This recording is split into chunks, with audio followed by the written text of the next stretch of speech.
that's very painful to talk about. Betrayal. Mm-hmm. And is that where the friendship ended? Is that night how the friendship ended between you and Meg?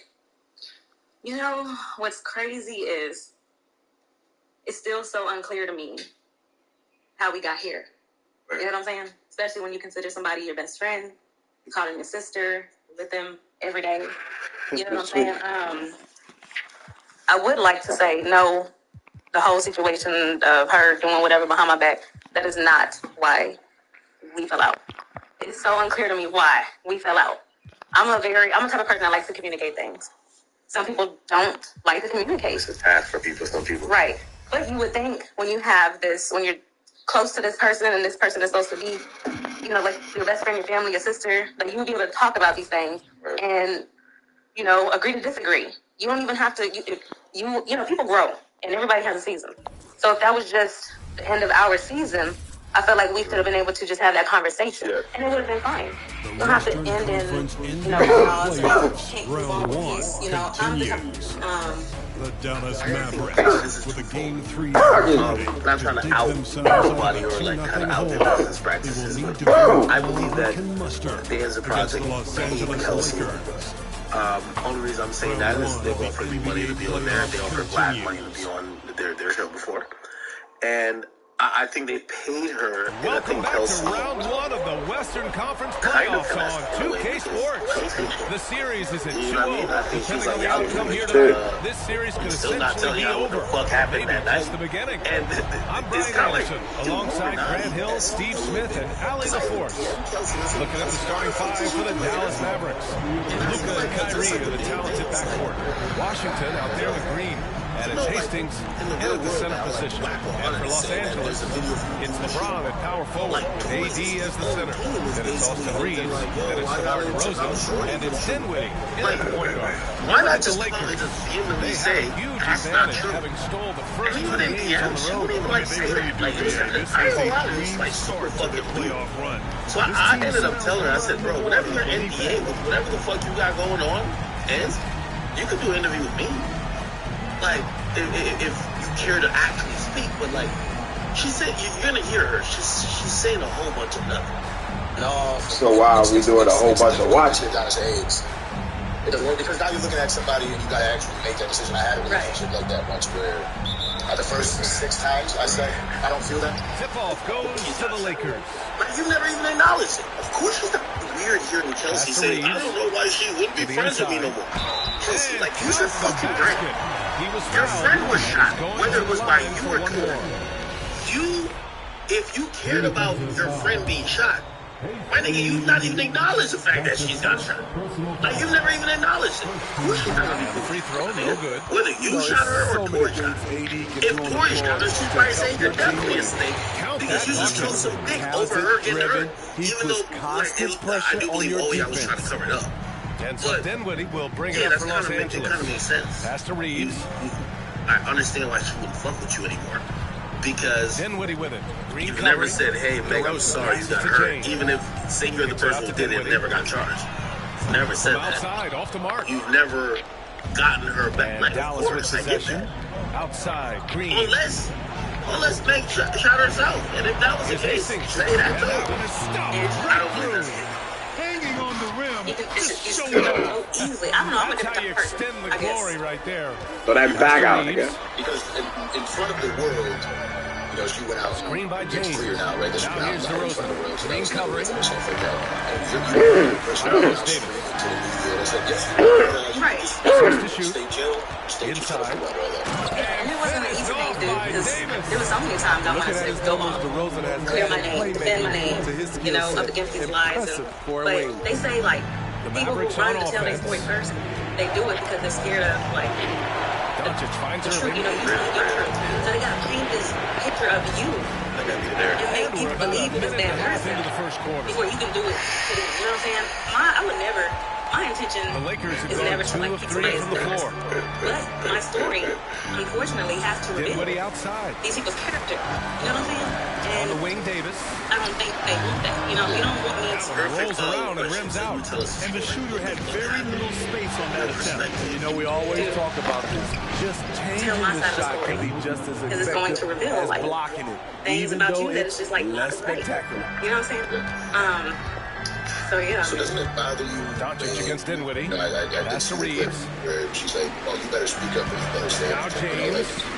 The one recently? it's like, Back to Reeves. Launches it. But On target from range. That's why people want to play with Shout out AR.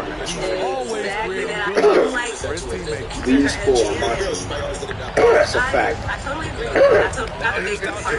Not the bigger part. The part about, you know, she knows my To Hastings. so she knows like Damn, I fucked that even up. though Look at yes, it done. if it comes down to it, whatever, I'm gonna do my Goes in. business.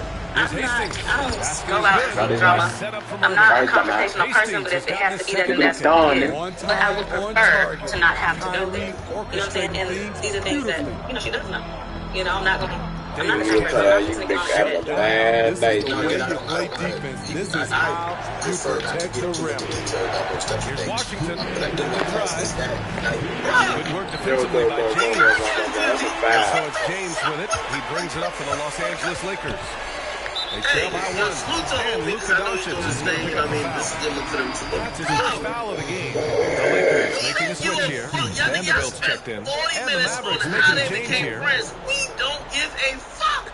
We need the Got it details. all. Lakers with possession here. How did you find out that Tory fucked you both? Davis, the pass to DeRozan.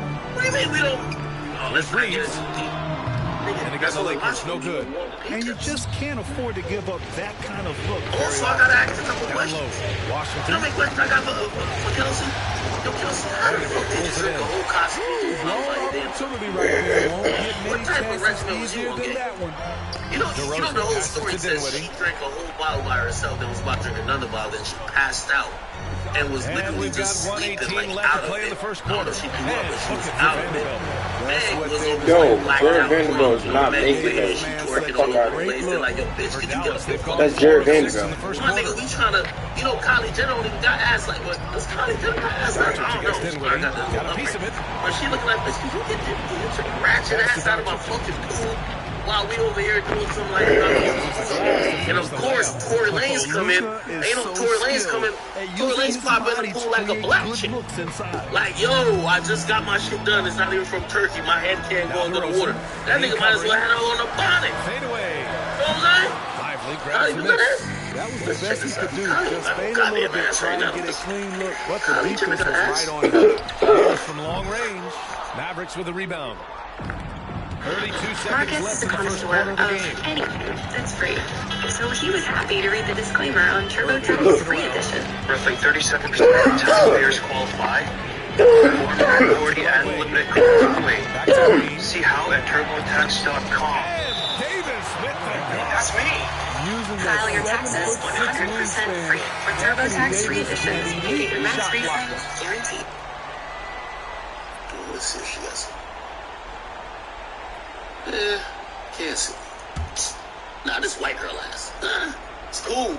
Oh, she natural then. 15 I seconds thought I left to said play she in was the all first like done quarter. up. Dallas needs Yeah, to it's get a off a little shot. natural white girl ass. And they force the shot clock violation. Great D.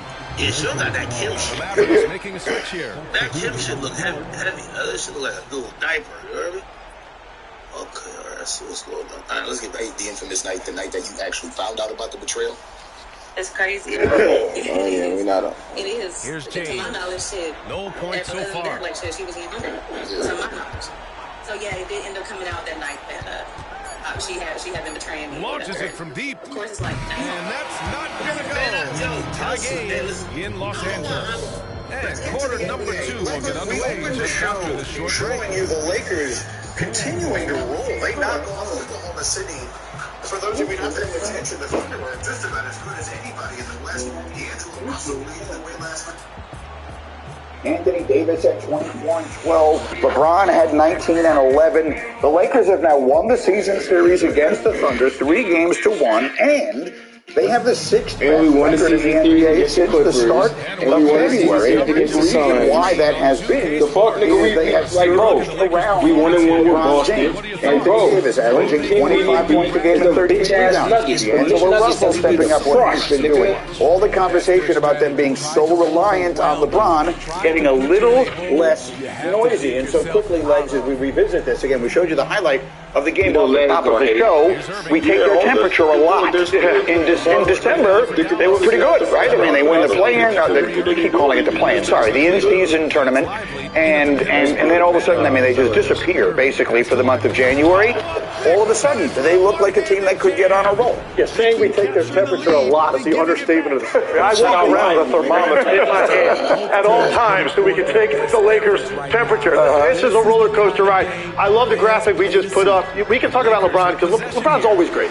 LeBron is not the variance with this team. The variance comes from Anthony Davis, D'Angelo Russell, Austin Reeves, Hachimura, some of their role-playing three-point shooters. And Anthony Davis, to me, is the biggest difference during this stretch. He's just been so physically dominant. His energy has been off the charts. When he plays against smaller front lines, as the Oklahoma City Thunder have, he absolutely destroys them. His skill, his size, his strength, and LeBron and Anthony Davis, the way they can impose what they can do physically on certain teams, it's a little bit too much. Now, look, they've had some really good wins. They're 10-4 in their last 14. They've beaten some bottom feeders, and they've lost to some good teams. It's a mixed bag. They're in a very interesting stretch right now, Greeny. They are 3 games into a stretch of 10 out of 11 at home. So you can, and some of those teams are like middle of the pack to below. You're going to start to see the Lakers continue to climb a little bit here and really make things interesting. But they finish, I believe, with 8 out of 10 on the road. Mm-hmm. So that stretch at the end, I still think when it's all said and done, there's a very good chance the Lakers are a play-in team. Yeah. They've got a lot of ground to make up. 3 games in the loss column on Phoenix to get out of the play-in. Phoenix is going to continue to win games once they get all 3 guys on the court. That's a big if. So I don't know that the Lakers can catch New Orleans, can catch Phoenix. I think they're going to be a play-in team, so it's a dicey, precarious situation when you're in a one-off situation, potentially, right? But there's no doubt they are more interesting than they were, 6 weeks ago. There's no question about it. All right, let me give you another one then. So I don't do the league, I don't do the games anymore, but that doesn't mean I'm not paying attention. So I'm going to tell you what I think. In Milwaukee last night, no Giannis, no problem. Damian Lillard, 41 points. The Bucks beat the Clippers, who are one of the best teams in the league, 113-106. After starting 3-7 under Doc Rivers, Milwaukee is unbeaten since the All-Star break. They've won 6 consecutive games. And so here's what I'm going to tell you. We spent all yesterday, the Celtics just beat Golden State by 107 points, and no one can even play with them. Here's what I'm telling you. By the time we get to the end of this regular season, you and I will be having conversations about how it is a 2-horse race in the East. Milwaukee is every bit as dangerous in the East as the Celtics are, and they will prove it by the time we get to the middle of April. I would agree with that statement, and I think a lot of that has to do with the fact that the Knicks look like a Civil War reenactment right now. Right? I mean, there's nobody healthy. I know. And we're waiting to see what that would look like, because I was very high on their acquisition. 4 new players in their rotation, all of whom fit well. Thibodeau's got a lot of depth, but you have to have time to sort out a rhythm, a flow, a rotation. If you're Tom Thibodeau's defensive communication, it takes time, and they're so banged up. So I think the Knicks are very interesting. I'd watch out for the Heat as well, but I think you're right. Right now, the way that they're playing, and we said all along, it's going to take time with a coach. It's even harder for a coach than a player on the fly to really impact the team, but they are definitely playing harder. So some message has got to be the Milwaukee Bucks. The way it all went down with Doc and him leaving here and everything else, there were a lot of people that were dying to pile on. We want to see this fail so badly. And it starts out slowly, so I think we overstated, by we I mean sort of the royal we, the world kind of overstated how significant that is.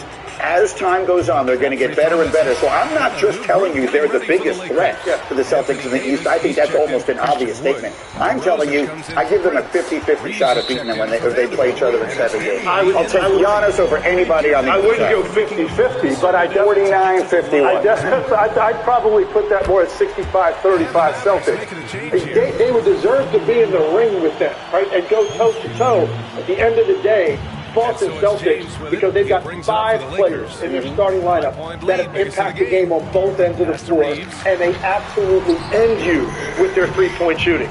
if you don't have an answer for that, and I don't think any teams in the Eastern Conference do, Boston Celtics are going to play in the NBA Finals barring some sort of an injury. But the Bucks are going to make that series and that discussion a lot more interesting the rest of the season. This is where we find out if this is about the math proficiency. What? When we say it's good, fair, understood. Hey, excuse me, we get YouTube. It's just full info. Homes.com. I just love the ball. Timeout call. Wegler for 3, because we all know he can knock down the 3 with absolutely anyone in history. So here we go, 3 big questions. Let's start with the Bucks beating the Clippers last night. They've won 6 straight. They did it without Giannis last night. Where are the Bucks right now as far as being a legitimate threat to Boston in the East? Closing the gap, and clearly they will end up being the #1 threat to the Boston Celtics because of the injuries with the Knicks. I think the Cavs, there's a lot of uncertainty there. Can they really make that leap? And the Miami Heat are just still lurking beneath the surface. So it comes down to Milwaukee and Boston in the Eastern Conference. They're playing harder, Greeny. That's the bottom line. They're playing harder, and I think Damian Lillard looks a little bit more comfortable than he has to this point in the season. I'm not in any way trying to diminish what the Celtics have done or are doing. They're a magnificent team. They're having one of the best regular seasons we've seen in quite some time. But when you get to a 7-game series in May, do you trust the team that has Giannis and Dame on it, or the team that right now that has had, at least from a historical perspective, Tatum and Brown? I think right now I trust the team that's got more weapons on both ends, and that's Boston. That starting 5, what they can put on the floor with those 5 players, the number of threats they have offensively, and the way that all 5 of those guys impact the game on the other end of the floor, they've got depth. I even think Mazzulla's been through this now one time. Right, last year it was a tough situation for him to inherit a team right before the season that was expected to win a championship. He was called into question in the playoffs with some decision making. I think he's past that point. I trust him now. So ultimately, it just comes down to the Celtics and the firepower that they have. That's what I think. That's fair. It's a day of planting my flag for me. I'm planting my flag in Milwaukee. I'm telling you they're going to wind up being a real threat to Boston in the playoffs. All right, next, we saw the Lakers beat the Thunder last night. All of a sudden, LeBron and the Lakers, they had a very bad January. They've gotten hot the last, call it, 4 or 5 weeks. What does that look like as we go forward? Well, listen, when Anthony Davis is having this kind of an impact consistently, and it seems to be always the question mark with the Lakers, when he's playing like this physically dominant, the Lakers absolutely are a team that you cannot turn your back on. You've got to pay attention to them, but it's going to be a tough road for them. I don't see them getting out of the play in the regular season. You're going to have to make up a lot of ground on some good teams to do that. I don't see that happening for the Lakers, but I do see them being a legitimate threat to one of those top 2 seeds if it ends up being Minnesota and Oklahoma City. I don't think they threaten Denver, but Minnesota, Oklahoma City, if you get the Lakers in a first-round series and they've escaped the play-in, a lot of people at that point would put their money on the Lakers to win those series. Well, I don't know that I would. I don't have to make that decision yet. I'll see what it looks like at the time. But I'm just saying that's where a lot of people would be going if the Lakers are still alive at that point. Well, look, and it goes back to who you trust, and in that situation, I definitely trust LeBron more than anyone else on the floor. And I want to show you one more thing. So Victor Wembanyama was named the Rookie of the Month in February in the Western Conference. They say that now until we're going to get Of course, you have to have 2 Rookies of the Month every month. Who is he the best rookie? And all 3 series I'm putting a lot of stock in this on what happens on the defensive end of the floor. We're going to beat Golden State. We're definitely going to beat the Suns. We're definitely going to beat Golden State. That's 97, 98 years. It's a toss-up with the Nuggets. Let's be clear about this. Tim Duncan, might not win. The Spurs won 36 more games than they did the previous year. They won 56. Saying, oh yeah, you trust LeBron James on anybody on the floor, right? Victor Wembanyama, he's won 13 games. You have to put that into consideration. But I'm just talking about the overall Lakers, not the favorite. On both ends of the floor. I'm going with Duncan because, listen, Green, this is this number game. You know when Victor Wembanyama's on the court, this is a 13-win team. When he's on the court for the Spurs, that's the 6th-rated defensive team in the league. When he's off the floor, they're dead last. That is the impact that Victor Wembanyama has had on that end. For the purposes of context, the year that Tim Duncan came in as a rookie, David Robinson had been hurt the year before. That's why they were so bad. They didn't just get the rookie Duncan, but they get Robinson back, and they win a championship in the second year, or Duncan's second year in that strike-shortened or whatever shortened season that it was. The point is, Wembanyama, I've been riding this bandwagon because he's become the best show in the sport by far. And because the team is so bad, I don't know that people are paying as much attention to it as they should. He is as advertised. He really is. And I'm trying to think about comparisons and ceilings, and someone asked about a ceiling that, well, by definition, you're saying that there's a certain level that he cannot break through. I don't think I put a ceiling on Victor Wembanyama. I mean, if I'm looking for comparison, think about a player that could have the scoring dominance of Joel Embiid, right? The defensive impact and presence of a Giannis Antetokounmpo, and the entertainment value of a Steph Curry.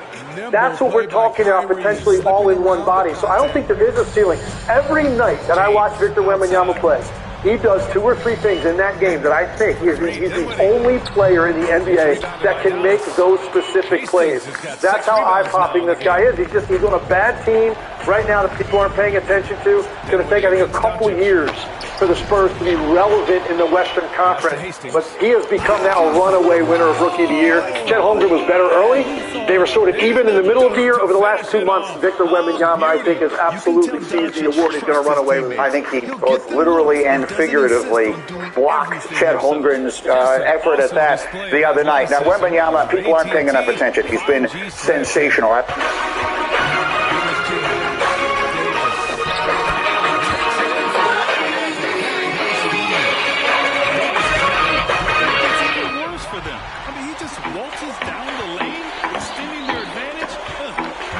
Under the sun, more than just the sun is shining. Under the sun, a people young in love are pining. Under the sun. Since the break, Green finds Washington. They got me feeling like I'm academics. Can't run away. Let me see what's going on. We'll talk about this Charlemagne shit. So actually, let me react to some shit real quick. I got 2 clips to react to. I'm gonna react to Joe Budden podcast. And chat, y'all gotta tell me if I'm pussy. Am I pussy or not? Because you know me, I like to stand on business, but I've been hearing too much times. You got a coach. I've been hearing too much times. People keep saying like, you know what I mean, I'm ducking smoke, and everybody know Big Act do not duck smoke. Freestyle. Yeah, that's what I want. He went away. No more focus. He got away with it, but he didn't get away with it. All right, here we go. Who else is beefing? Act and Charlemagne are beefing, but I don't want to be the one to blow it up. What? They doing the quiet beef? Chat, y'all heard that? I heard, like, people said me this, and I was like, Davis has got 4 points in the I ain't doing that. No, fuck not at all. No, fuck that. Fuck you. Fuck you. What? Shit. Yes, it was. Yes, it was. I didn't do it. I was rapping. I started rapping. Did he get away with it? That's what I wanted to do. Here we go. Yes. Charlemagne is not beefing with me. Like, yo, listen, me and Charlemagne, there's some mutual respect there. We know how Charlemagne has given it up in the past, and I feel like if he was to get to the point of wanting to, he would have given it up in the same regard. But his freshman team beat them in sorry, we're going to do LeBron stuff first, and then the Ross you can watch on YouTube. But I think anybody that is going to argue adamantly that any of those 3 should be dismissed out of hand is being intellectually dishonest. I'm not a Jordan guy. I understand the argument. I personally think that that Kareem gets the total short end of the stick. I don't think he's the greatest ever, but he has a hell of a case. And if you expand it past what they did in the NBA, he probably has the best case. But even just for NBA, of the 3 contenders, nobody has more rings, nobody has more MVPs, nobody has more. It's pretty much 9 or 10 finals. LeBron might have 10 finals appearances. But and up until a year ago, nobody had more points. So I think there's a credible argument for him. And obviously, I think there is a lengthy, credible argument for LeBron. What is so frustrating to me is so many of the folks who believe it's Jordan, which is an obviously legitimate position to hold, argue their case in such an illegitimate manner. They argue their case in my opinion, such an intellectually dishonest manner, where things that counted for Jordan, if you count them for LeBron, they scoff at it. And I'll use the 40,000, 30,000 points thing as an example. Michael Jordan got, it was flying around Twitter yesterday, a trophy this big, about the size of the Larry O'Brien trophy, for getting to 30,000 points. What? Maybe that's what I'm saying. When he got there, dude, bro. Karl Malone was already there, Wilt was already there, Kareem was already there. A stop the game, take the trophy moment for 30,000.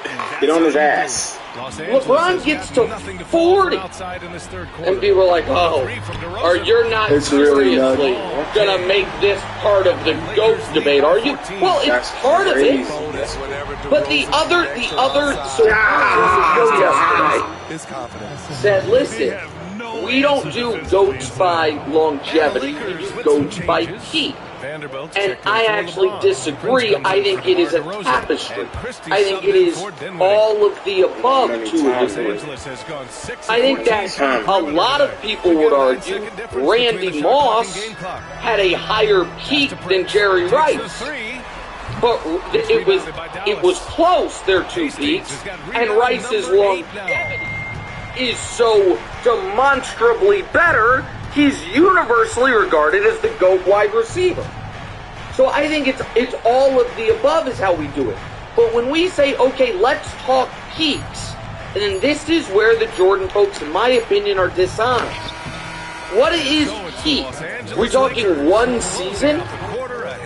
Because there is no single season Michael Jordan ever had better than LeBron James' 2013 season.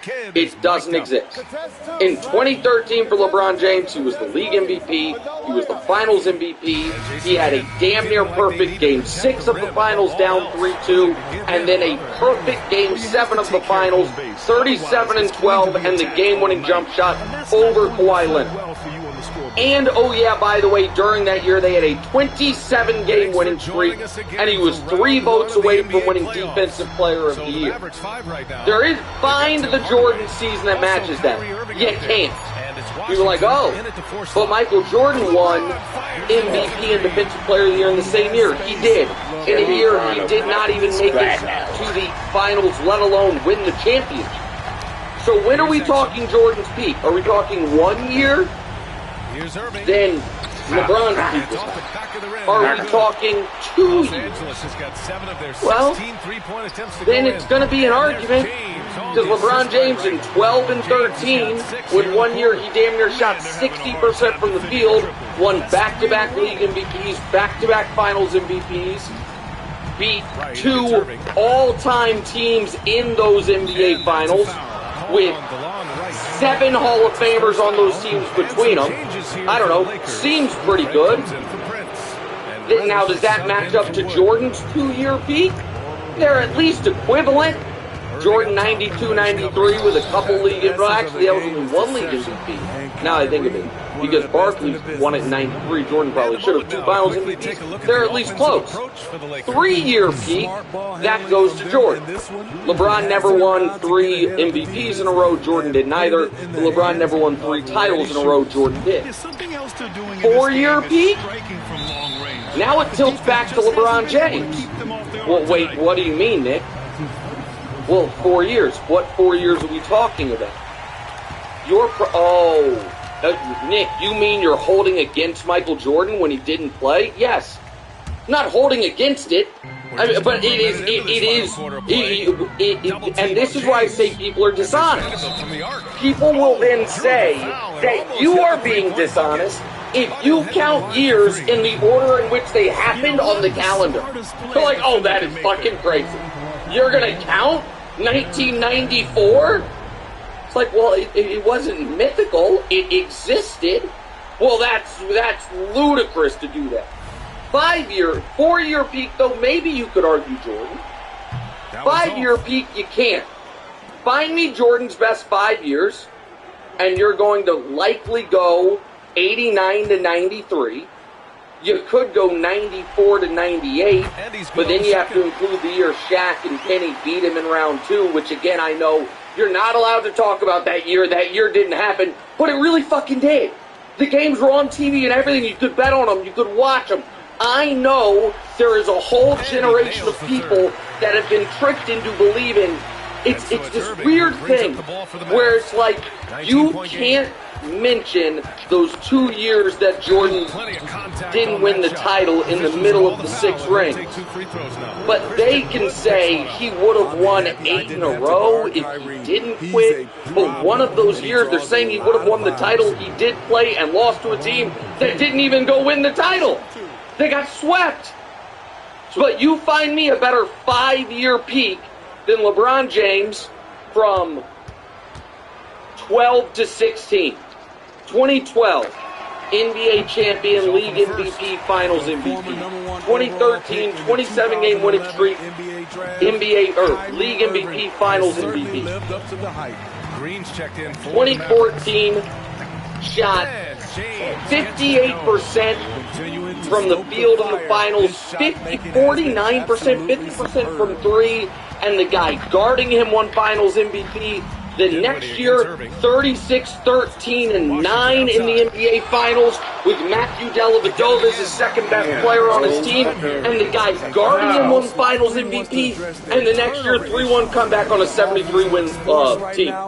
You find me a better 5-year run. Find it. I'm excited to see it, but it doesn't exist. So what are we talking peak?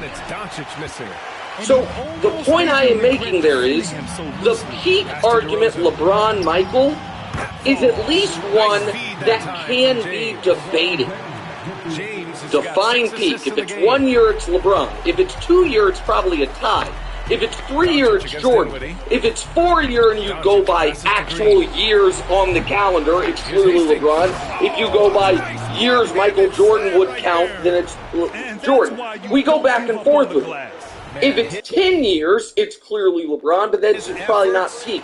Except for LeBron's peak really was 10 years, because he won his first title in 2012 and his last title in 2020. So that's a decade stretch, but set that aside. So peak is an argument. Longevity is not. Extended excellence is not. The gap between LeBron James and Michael Jordan career points is greater than the gap between Michael Jordan and Reggie Miller career points. LeBron is going to finish, probably, he's right now 4th. He's probably going to finish 2nd, at least 3rd in assists. Something Jordan's not in the top 30 on. Like the longevity piece of it, LeBron's going to finish with double the All-NBAs. So, if one piece of the argument is an argument, and the other is not, but then what you decide is, those things don't count. And this is where the argument becomes frustrating. If someone were to say, the 2011 finals is disqualifying for LeBron, I disagree with it, but I'll listen to it. But if I say the fact that Michael Jordan played 5 years of his career without Scottie Pippen, and all 5 years was below 500, should that be disqualifying? People just react like you spit at them. Like, oh, you're going to bring up the Wizards years? Oh, I don't fucking know, guys. Was he playing? Was he younger when he started with the Wizards than LeBron is right now? So, I don't know. At one point, people would say, oh, you're going to bring up his first few years in the NBA? Well, I don't know. Because Michael, as a rookie, was the same age LeBron was when he was Boobie Gibson and the 07 Cavs to those finals at 22 years old. Oh, you're going to use 22-year-old Jordan, the fact that he wasn't above 500 against him? You use the fact that 22-year-old LeBron lost in the NBA Finals against him. He's not 4-6 without dragging that team there. I just want an honest discussion. And if the answer is it's about rings, the whole point of the sport is about championships. Michael has 6. LeBron has 4. Shut up, I don't want to hear it. Okay, that's fine. Then let's talk about Kareem Abdul-Jabbar. Can we? Let's talk about him. Because how many rings does he have? 6. How did he look right at the beginning of his career before he got Magic Johnson? I don't know. Year 2. He was the league MVP, he was the scoring champ, he was the finals MVP, he was the best player on maybe the best team ever. Pretty good. That's pretty good. What was his longevity? Well, he played 21 seasons. How good was he at the end? Well, I don't know. In 1988 NBA Finals, the game-winning play of the most important game was drawn up for him. And he drew the foul and hit the 2 free throws. This is pretty good at that age. 3 years older or 2 years older than Michael was when he was limping around for the Wizards. So if we want to just, how many points? Michael was the greatest scorer ever. Does he have as many points as Kareem? No, he's about 5,000 short. Oh, that's odd. Well, Michael's apex was the highest. Does he have the most MVPs? No, actually, Kareem has 6. And Kareem